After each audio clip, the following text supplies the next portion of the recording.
Hello students, நம்ம இன்னைக்கு இந்த வீடியோவில் என்ன பார்க்க போகிறோம்னா எக்ஸசைஸ் 2.1 அதாவது chapter 2 introduction to linear polynomials Ganita Manjari book class 9th கொடுத்துருக்காங்க.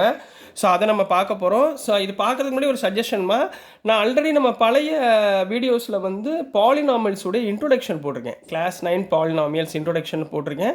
அதை முடிஞ்சு அதை பார்த்துக்கோங்க. ஏன்னா இப்போ நிறைய ப்ராப்ளம்ஸ் இருக்கிறதுனால நான் டேரெக்டாக ப்ராப்ளமில் போயிடுறேன். இன்ட்ரோடக்ஷன் பார்ட் அப்புறம் நான் டைம் இருக்கிறப்ப நான் உங்களுக்கு இன்ட்ரோடக்ஷன் பார்ட்டும் சேர்த்து போகிறேன்.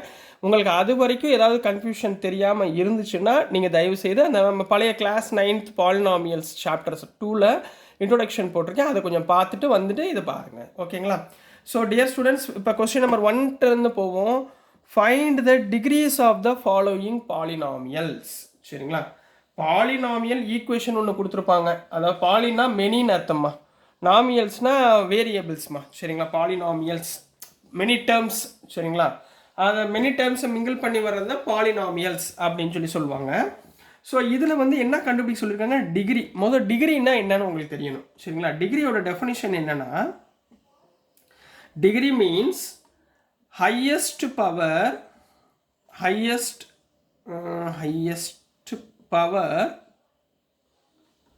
Of the variable in the polynomial. அதாவது ஃபார் எக்ஸாம்பிள்மா, டிகிரினா என்ன அர்த்தம்? இப்போ for example ax² + bx + c இது ஒரு பாலினாமியல் ஈக்குவேஷன். இதில் ஏபிசிலாம் கான்ஸ்டன்ட்னு சொல்லுவாங்க, கான்ஸ்டன்ட் நம்பர்ஸ். இந்த எக்ஸ் இருக்குது பார்த்தீங்களா, எக்ஸ் ஒய்ன்னு வரதெல்லாம் எக்ஸ் ஒய் இசட் வர்றது பூரா வேரியபிள்ஸ். இந்த வேரியபிளில் பவரில் எது அதிகமாக இருக்கோ, அதாவது இதுக்கு என்ன அர்த்தம்னா எக்ஸ் பவர் 1ன்னு அர்த்தம். எக்ஸ் வெறும் எக்ஸ் இருந்தால் என்ன அர்த்தம், எக்ஸ் பவர் 1. இங்கே சி இன்ட்டு எக்ஸ்னா இது எக்ஸ் பவர் 0ன்னு அர்த்தம். எக்ஸ் நாட்னா 1, எனிதிங் பவர் 0 1. ஸோ இதை போட தேவையில்லை.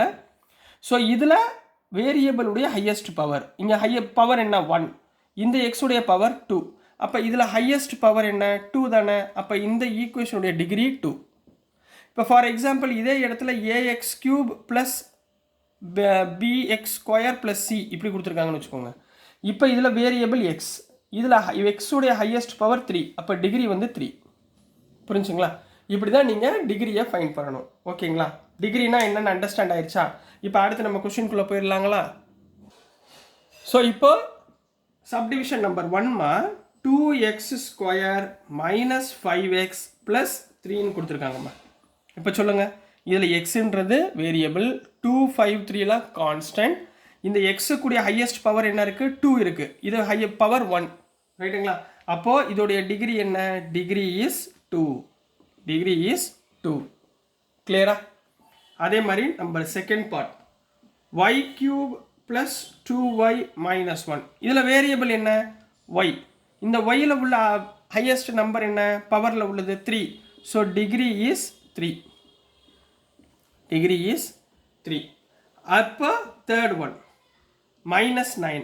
இது என்ன சொன்னேன், கான்ஸ்டன்ட்னா என்ன அர்த்தம், எக்ஸ் வேரியபிள் இல்லைன்னு அர்த்தம். அதாவது இதுக்கு என்ன அர்த்தம்னா, இதுக்கு பக்கத்தில் எக்ஸ் பவர் 0 இருக்குன்னு அர்த்தம். எனிதிங் பவர் 0 என்ன, 1ங்களா? அதனால தான் அவங்க -9ன்னு போட்டிருக்காங்க. அப்போ இதில் எக்ஸுடைய பவர் என்ன, 0வா? அப்போ இதில் என்ன போடுவீங்க, டிகிரி இஸ் 0. இல்லைன்னா வெறும் கான்ஸ்டன்ட் மட்டும் கொடுத்துருந்தாலே டிகிரி 0மா.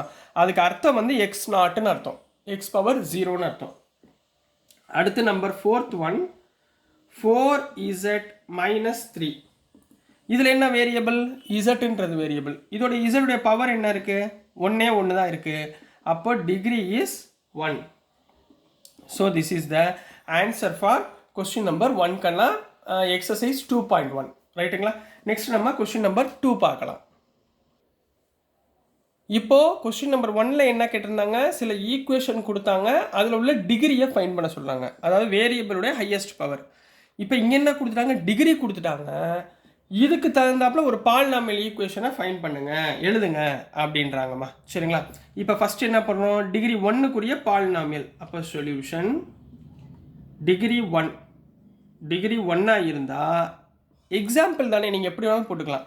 இதோட ஈக்குவேஷன் எப்படி இருக்கும், எக்ஸ் மட்டும்தான் வரும். அதாவது எக்ஸ் பவர் 1 வர்றாப்புல, ரைட்டுங்களா? இதுக்கு ஏதாவது ஒரு பேர் கொடுத்துருக்கோங்க, 4x + 3. இது ஒரு ஈக்குவேஷன் ஆயிடுச்சா, பாலினாமியல் ஈக்குவேஷனா? அப்போ எக்ஸ் பவர் 1, அப்போ இதோட டிகிரி வந்து 1. புரிஞ்சுங்களா? எக்ஸ்ன்றது வேரியபிள். அடுத்து டிகிரி 2, இதில் நம்ம வேரியபிள் ஒய்ன்னு எடுத்துக்கோங்க. டிகிரி 2னா ஒய் ஸ்கொயர் வரணும். டிகிரி 2னா ஒய் ஸ்கொயர் வரணும். சரிங்களா?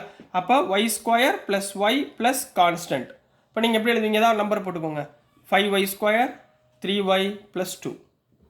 சும்மா நீங்கள் உங்களுக்கு பிடிச்ச நம்பரே போடலாம், இதே போடணுன்னு அவசியம் கிடையாது. ரைட்டுங்களா? இப்போ டிகிரி 3, டிகிரி 3க்கு வந்து இசட் வச்சுக்கோங்க. சரிங்களா? இசட்ன்றது வேரியபிள். டிகிரி 3னால இசட் கியூப் இருக்குன்னு அர்த்தம். அப்போ அடுத்து என்ன வரும்? இசட் ஸ்கொயர், அடுத்து இசட், அடுத்து கான்ஸ்டன்ட் ஏதாவது ஒரு நம்பர். அப்போ இதுக்கு ஒரு நம்பர் போட்டுக்கோங்க. 7, 8, 9, 10. இதில் ப்ளஸ் மைனஸ் கூட போட்டுக்கலாம், தப்பு இல்லை. சரிங்களா? உங்களுக்கு எது பிடிக்குதோ அந்த மாதிரி உங்களுக்கு கன்வெர்ட் பண்ணி போட்டுக்கோங்க. இதுதான் ஆன்சர் ஃபார் கொஸ்டின் நம்பர் 2 கண்ணா. நெக்ஸ்ட் நம்ம கொஸ்டின் நம்பர் 3 பார்க்கலாம். ஸோ நெக்ஸ்ட்டுமா கொஸ்டின் நம்பர் 3ல என்ன கொடுத்துருக்காங்கன்னா, what are the coefficients of X square and X cube in the polynomial. பவரில் வேரியபிளுக்கு பவரில் இருந்துச்சுன்னா எது ஹையஸ்ட் பவரோ அது degree.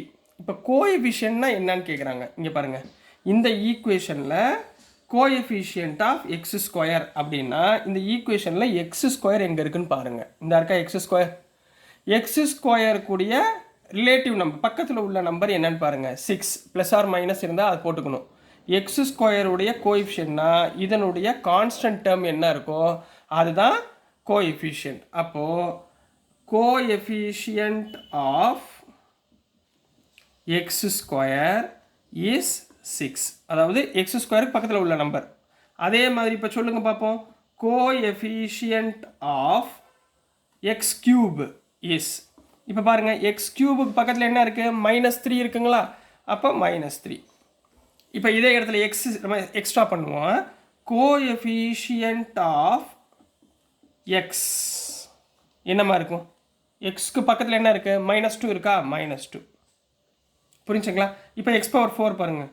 Coefficient of x power 4ன்னு கேட்குறான்.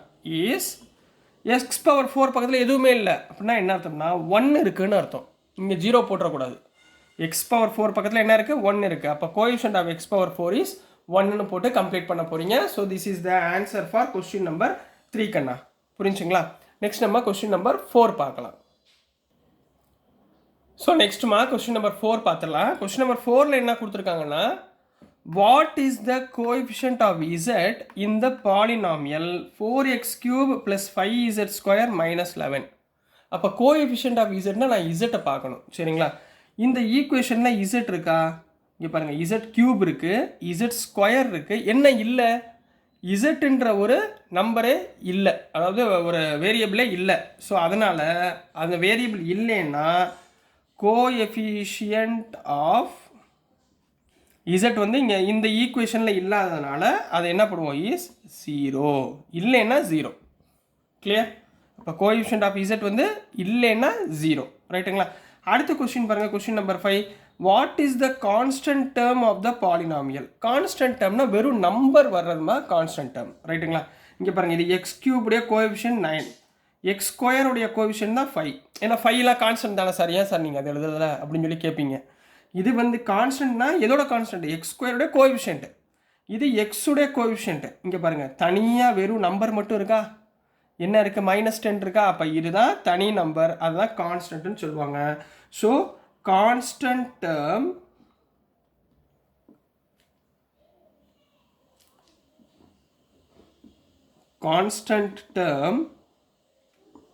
of the given polynomial is -10. Answer நம்ம -10 போட்டு கம்ப்ளீட் பண்ண போகிறீங்க. So this is the answer for question number 5 கண்ணா. ஸோ இதோட உங்களுக்கு எக்ஸசைஸ் 2.1 கம்ப்ளீட் ஆகிருக்கு. இன்ட்ரோடக்ஷன் டு லீனியர் பாலினாமியலில். தயவுசெய்து இன்னொன்று சொல்கிறேன், உங்களுக்கு பாலினாமியலோட இன்ட்ரோடக்ஷன் தேவைன்னா நம்ம பழைய கிளாஸ் 9th பிளேலிஸ்ட்டில் போங்க. சாப்டர் 2ல் பாலினாமியல்ஸில் இன்ட்ரோடக்ஷன் போட்டிருக்கேன். நீங்கள் அது ஒரு வாட்டி கிளான்ஸ் பார்த்துட்டிங்கனாலே முடிஞ்சிடும். அதே மாதிரி கோஆர்டினேட் ஜாமெட்ரி ஃபஸ்ட் சாப்டர் பார்த்தோமா, அதோடைய இன்ட்ரோடக்ஷனும் நம்ம வந்து இதில் போட்டிருக்கோம், பழைய கிளாஸ் 9th போட்டிருக்கோம். அதில் பாருங்கள். நம்ம இதெல்லாம் எக்ஸசைஸ்லாம் கம்ப்ளீட் பண்ணிட்டு நான் உங்களுக்கு இன்ட்ரோடக்ஷனும் தனியாக போடுறேன். ஓகேங்களா? ஸோ டியர் ஸ்டூடெண்ட்ஸ், நான் அனுப்புகிற வீடியோஸ் உங்களுக்கு புரிஞ்சிருக்கும்னு நம்புகிறேன். பிடிச்சிருந்துச்சுன்னா மறந்துடாமல் லைக் பண்ணுங்கள், ஷேர் பண்ணுங்கள், மறக்காமல் சப்ஸ்கிரைப் பண்ணி சப்போர்ட் பண்ணுங்கள் ஸ்டூடெண்ட்ஸ். தேங்க்யூ.